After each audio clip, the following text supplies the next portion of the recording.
What's up with the squad? It's Cess, your favorite Auntie with Uncle Tendencies. Welcome back to Cess Talks Sports. Shout out to all my loyal fam that keep pulling up. And if you're new around here, welcome to the fam.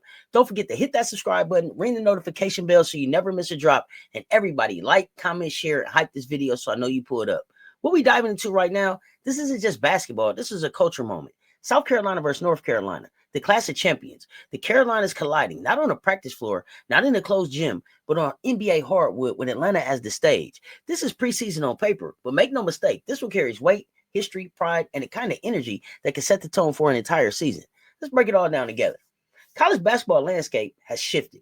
The days of low-key, closed-door scrimmages, long gone. What we get now, exhibitions transform into marquee spectacles. High-profile games staged in pro arenas, paired with men's doubleheaders. If you're not South Carolina Gamecocks, they get broadcasted, but they also get monetized. They're about money, branding, momentum, and building hype for the season before the season. South Carolina and North Carolina stepping onto the floor of State Farm Arena in Atlanta represents the pinnacle of this new movement, but it also represents something much, much bigger, something much more special. Big Bird's coming home. Raven Johnson back to Atlanta for the first time with the South Carolina Gamecocks to show up and show out for her home crowd. October 30th, 6 p.m. Eastern. Two border state rivals take the floor under the bright lights in a venue designed to amplify the stakes. This isn't an afterthought. It's a feature attraction. Complete Sports Management has built it into a doubleheader, even with Auburn and Memphis facing off on the men's side later on that night. Full-on basketball festival. South Carolina doesn't just show up. We mobilize.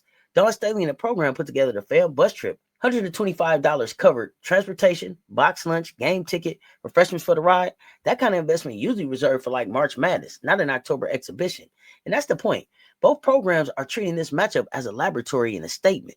The fans are traveling, the players locked in, and the coaches are using this spotlight as the perfect environment to test, to teach, and to see who rises. The all-time series is tied at 11 apiece. Perfect balance. A history that screams rivalry, back and forth. No one holding control for too long. But here's where the story bends. Under Dawn Staley, the Gamecocks have flipped the script. Her record against the Tar Heels is 5-4 overall, but the momentum is undeniable. South Carolina has won 4 straight in the series, and each game tells a story. We watched 2 of them together. Remember? November 2023 in Chapel Hill. Gamecocks walked into enemy territory and left with a gritty 65-58 victory. Our upperclassmen finished it. It was proof of toughness, proof that the dynasty doesn't flinch in hostile gyms. Fast forward to March 2024, and the narrative shifted from grit to domination. In Columbia, with the NCAA tournament stakes on the line, South Carolina unleashed one of the most lopsided statement wins in program history, a defensive masterclass, an 88-41 destruction that left no doubt about who ruled the rivalry. That 47-point margin wasn't just a win, it was psychological warfare. The 5 most recent matchups reflect the shift. March 2022, South Carolina beat North Carolina in Greensboro 69-61. 2015, another close one. Gamecocks edged them 67-65, also in Greensboro. 2014, Carolina Blue had their day, 65-58 win in Stanford. That balance held for decades, but now the balance tipped. For UNC, this game is about proving that the gap is closing, about exercising the shadow of that 47-point loss. For South Carolina, it's about showing we reload, reshuffle, still dominate. Let's be real. Last season was special and heartbreaking. We finished 35-4. Co-champs in the regular season, won the tournament, made it back to the national championship game, and then UConn stopped us cold. BTA. That loss exposed something. Not a lack of talent, but a missing gear. We had balance, depth, defensive grit. But when the lights burned the hottest, when a bucket was desperately needed, we lacked that singular, consistent closer who could create out of nothing. Enter Ta'Niya Latson, an All-American guard from Florida State, and the leading active scorer in women's college basketball, 28.5 points per game across her career. She's the definition of a closer, a bucket getter, a player who can shift the gravity of the floor with her presence. Alongside her came Madina Okot, Mo, a 6'6" senior from Mississippi State, ready to own the paint with physicality and rebounding. Add in the freshman class, Isla McDowell from Texas, a perimeter shooter and rebounder, and Agat McKeer from Canada, a versatile scorer who plays beyond her years. Staley didn't just bring in bodies, she brought in specialists. And that's the key. Last year's squad overwhelmed with depth, but this year's squad is designed for surgical strikes. Latson solves the closing problem. Mo gives us the post anchor we've lacked since Camila Cardoso. The freshmen add flexibility and scoring balance. And don't forget the returning core. Although Ashlyn Watkins and Chloe Kitts are sidelined this year, we have a strong core of returners, including Joyce Edwards stepping into her sophomore year as an all-SEC forward, already with 12.7 points and 5 rebounds per game last year and poised for a national breakout. Maddie McDaniel growing in her role as point guard, Adele Todd continuing her return from injury, Raven Johnson, our floor general, with her steady hand and elite court vision, Tessa Johnson shooting a deadly 43% from beyond the arc. The blend of veteran leadership and new firepower is exactly what Staley envisioned. This exhibition is the second test. Can these new weapons mesh with our disciplined framework? The Tar Heels are walking into a new era. Their 29 in record last season, 13-5 in the ACC showed they were a force. Their defense ranked top 35 nationally in points allowed, and they pushed to the Sweet 16 before falling to Duke. But that roster has changed dramatically. Alyssa Usby out of there. And with her went the heart, soul, identity of the program. She was more than her numbers. She was the tone setter. And adding the losses of Lexi Donarski, their leading scorer, and Maria Goddang, and a reliable front court presence, and suddenly UNC was staring at a leadership void. Coach Courtney Bangard responded by diversifying. She brought in Nyla Harris from Louisville, a rugged forward shooting 54% from the field to fill the toughness gap.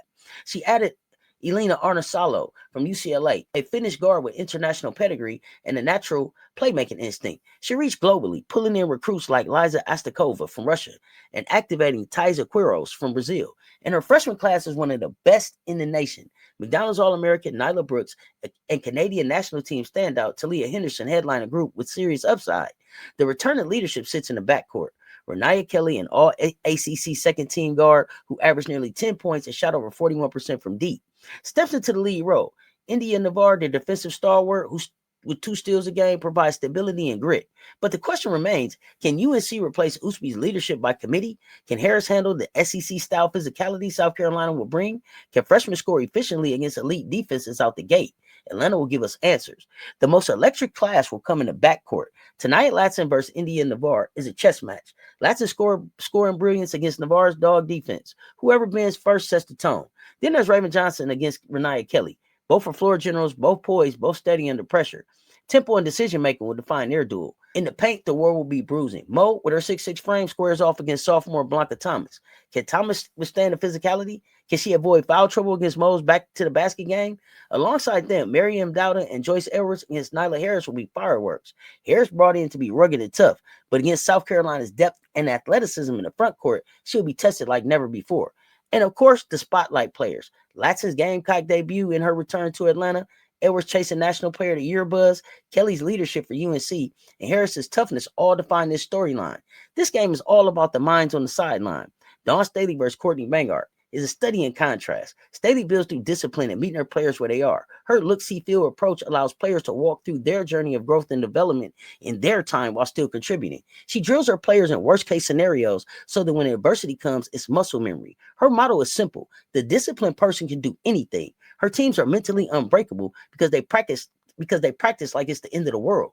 Vanguard is people first. She emphasizes connection, emotional intelligence, and calm. She doesn't yell. She believes trust builds poise, and poise builds performance. When this game swings, when one team goes on a run, when momentum shifts, watch the sidelines. South Carolina's reaction will be disciplined, tested, and tough. North Carolina's will be relational, trust-based, and composed. 2 philosophies, 1 stage. This exhibition is more than a single game. For South Carolina, it's the public unveiling of a retooled dynasty. Ranked number 2 in the preseason, we're chasing redemption. The Vegas showcase against Duke, UCLA, and Texas, it'll test us. But the path is clear. When Latson integrates smoothly and Mo dominates the paint, it's up for everyone. For North Carolina, this is about identity.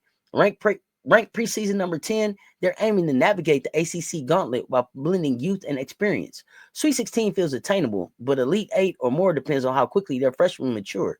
Atlanta gives us the first read on whether they're ready to rise. So here we are, Atlanta, South Carolina, North Carolina. More than an exhibition, more than a rivalry game, this is the clash of philosophies, the unveiling of new rosters, the continuation of a rivalry that shifted with every season. One side seeks redemption, the other seeks validation, and both are chasing March. Fam, you know how we do. Drop your thoughts in the comments. Who do you think wins this clash? What matchup are you locked in on? And who's about to put the country on notice in Atlanta? Don't forget to hit that subscribe button, ring the notification bell, and share this video with somebody who loves the Gamecocks. Catch y'all next time on Cess Talks Sports, where we're always bringing you the latest on the rising stars and legends in the making. Cocks up. We hard. Let's go, Gamecocks. Stay tuned. Talk soon. I'm out.